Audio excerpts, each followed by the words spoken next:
Hello guys, ദേവൂസ് വ്ലോഗ്സിലേക്ക് എല്ലാവർക്കും സ്വാഗതം. അപ്പോൾ ഇന്ന് നമ്മുടെ തിരുവോണ ദിവസമാണേ. രാവിലെ നല്ല മഴയായിരുന്നു.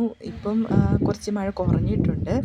മഴ പെയ്തങ്ങ് തോർന്നതേ ഉള്ളൂ. അപ്പോൾ നമ്മുടെ എല്ലാം ഇങ്ങനെ മൂടിക്കെട്ടി നിൽക്കുക. അതിന് ഞങ്ങൾ രാവിലെ അമ്പലത്തിലൊക്കെ പോയിട്ട് വന്നു. മഴയായതുകൊണ്ട് അവിടുത്തെ വീഡിയോസൊന്നും എടുക്കാൻ പറ്റിയില്ല. അപ്പം ഞാനും കുഞ്ഞാറ്റമോളും എല്ലാവരും ഉണ്ട്. നമ്മുടെ റിലേറ്റീവ്സൊക്കെ വന്നിട്ടുണ്ടായിരുന്നു. അങ്ങനെ ഞങ്ങൾ പോയിട്ടൊക്കെ വന്നു.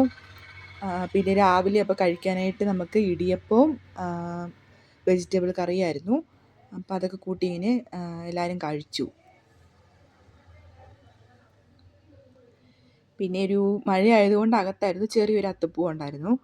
അത് കഴിഞ്ഞിട്ട് ഇനി നമുക്ക് ഉച്ചത്തേനുള്ള സദ്യ ഉണ്ടാക്കാൻ വേണ്ടിയുള്ള പരിപാടിയിലായിരുന്നു എല്ലാവരും കറിക്ക് അരിയുകയും പായസം ഉണ്ടാക്കാനും കറികൾ വെക്കാനും അതിനൊക്കെയുള്ള നല്ല തിരക്കായിരുന്നു. അപ്പം തേങ്ങയൊക്കെ ചിരണ്ടിക്കൊണ്ടിരിക്കുക.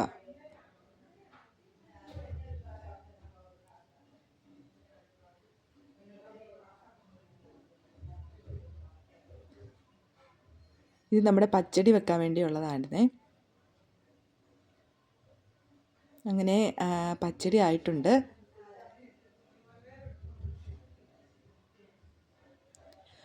ഉണ്ടച്ചനാണെങ്കിൽ ഇത് വെളിയിൽ പോയി കിടന്ന് ഉറങ്ങുക. ഇത് പിന്നെ എൻ്റെ ഫേവററ്റ് കറിയാണ്, ഇഞ്ചിപ്പുളി. അതായതേ ഞാനെടുത്ത് ടേസ്റ്റ് ചെയ്തു. എൻ്റെ ഫേവററ്റ് കറിയാണ്. നമുക്ക് സദ്യക്കകത്ത് ഒട്ടും ഒഴിച്ച് കൂടാൻ പറ്റാത്തൊരു ഇതാണല്ലോ അത്. പിന്നെ നമ്മൾ പായസത്തിനുള്ള തേങ്ങയൊക്കെ തേങ്ങാപ്പാൽ പിഴിഞ്ഞെടുക്കുമായിരുന്നു. നമ്മൾ അടപ്രഥമനാട്ടോ ഇന്ന് വെക്കുന്നത്. അപ്പോൾ അതിന് വേണ്ടിയുള്ള തയ്യാറെടുപ്പൊക്കെ ആയിരുന്നേ. അപ്പോൾ പായസം അങ്ങനെ ആയിക്കൊണ്ടിരിക്കുന്നു. അപ്പോൾ അതിങ്ങനെ ആയി വരുന്നതേ ഉള്ളൂ. പിന്നെ പായസത്തിൻ്റെ കൂടെ എനിക്ക് അടപ്രഥമനാണ് എനിക്ക് പായസത്തിൽ ഏറ്റവും ഇഷ്ടം. അതിൻ്റെ കൂടെ പപ്പടം പിന്നെ പഴവും പായസം കൂടെ ഒരുമിച്ച് ഇളക്കി കഴിക്കുമ്പോൾ അത് ഭയങ്കര നല്ല ടേസ്റ്റല്ലേ. സദ്യയുടെ കൂടെ അങ്ങനെ കഴിക്കാൻ എനിക്ക് ഭയങ്കര ഇഷ്ടമാണ്. പ്രത്യേകിച്ച് അടപ്രഥമൻ്റെ കൂടെ ഏറ്റവും ടേസ്റ്റ് എനിക്ക് തോന്നിയിട്ടുള്ളത് അടപ്രഥമനാണ്. പായസം ഇവിടെ ആയിട്ടുണ്ട്. ഇനിയും പപ്പടവും പഴവും എല്ലാം കൂടെ കൂട്ടി ഒരു പിടി പിടിക്കണം. അപ്പോൾ ഏകദേശം നമ്മൾ കറിയെല്ലാം ആയിട്ടുണ്ട്. ഇത് തൈരിനകത്ത് മുളകും ഉള്ളി എല്ലാം കൂടി ഇടിച്ചൊക്കെ ഇട്ടിട്ട് ആക്കിയതാണേ.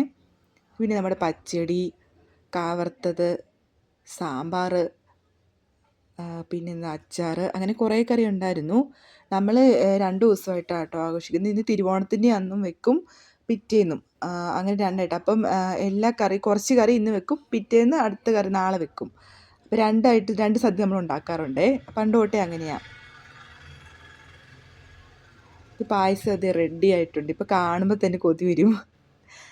പിന്നെ ശർക്കര വരട്ടി എല്ലാം ഉണ്ടായിരുന്നു കേട്ടോ. ഇതൊക്കെ നമ്മൾ നേരത്തെ ആക്കി വെച്ചായിരുന്നു. പിന്നെ ആ കൂടെ നമ്മുടെ പിള്ളേർക്കും കൊടുത്തു.